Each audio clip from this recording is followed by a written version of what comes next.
Going to clean up with it.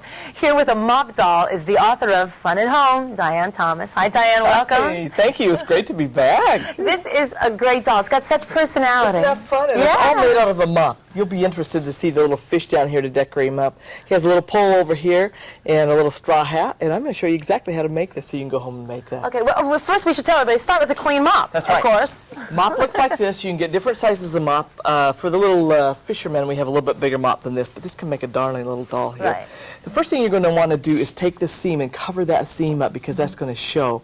So what I have done here is already taken and brought some of the little, what do you call it, the strings for the mop here.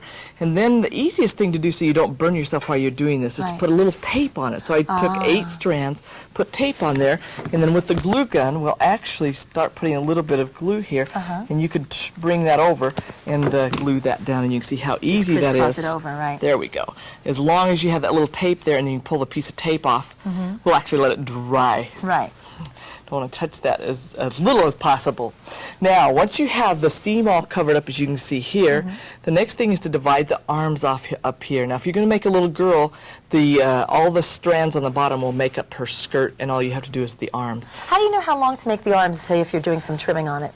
Well, actually you have to take it and actually do a little decorating like this, and I kind of like them just the way they are, so I usually don't even trim them off. Okay.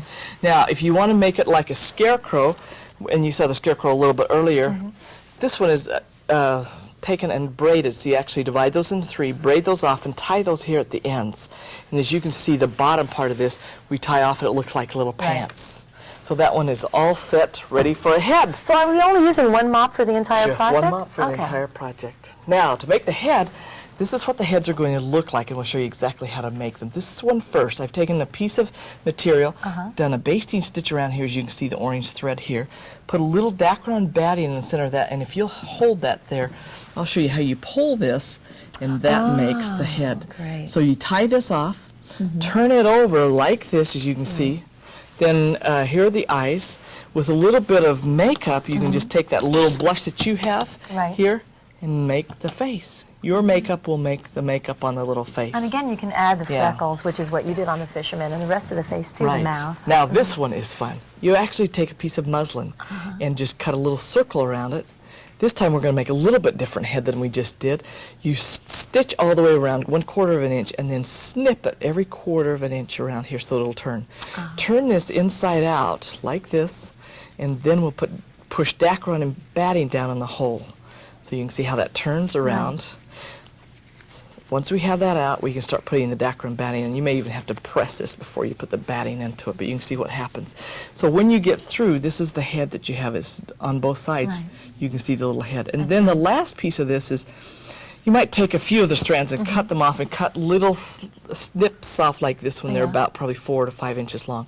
You make a little loop here and glue those one at a time, and I always like using the low melt if you can here on the gun. So okay, what about adding the personality? The personality comes, as you can see, this is exactly the same little head that we have here.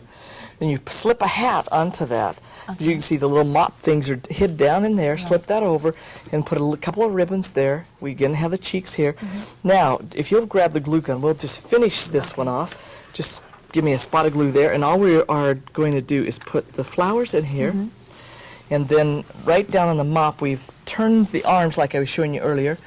We can put this up with a little bit of glue gun in there and actually glue this on, so give me a spot right here. So the hat serves as a dual purpose, not just for decoration, but it keeps the head up too, right? Keeps the head up. Okay. Do me some glue right there. Alrighty. Right across there, there we go. We'll put the head on, so the head comes right up here, and we have one darling little mop doll. That's great. Isn't that great? Yeah. Let's take a look at a few others that you brought too. Thank you. Because again, they all have their own personality. There's a little girl with a bouquet of flowers. You just, again, attach the bouquet of flowers in the front, and we can put a flower up in her head. The other one, the next one, is holding a little pig, as you can see here. This one I love is a little scarecrow, and you can just decorate it. It's done much like the little fishing boy. And last of all, we have another, of course, beautiful little doll there with braided arms. So instead of using makeup on the scarecrow, how did you apply the patches? How did you do that? Did you use fusible web, or did you sew those on? No, actually, just you can take a little bit of glue gun, just take an old shirt that you have and cut a little piece of circles out of that and put them on there, and you're all set. That's great, Diane. Thank Thank you. you. What a wonderful gift that would make, too, right? An heirloom. We'll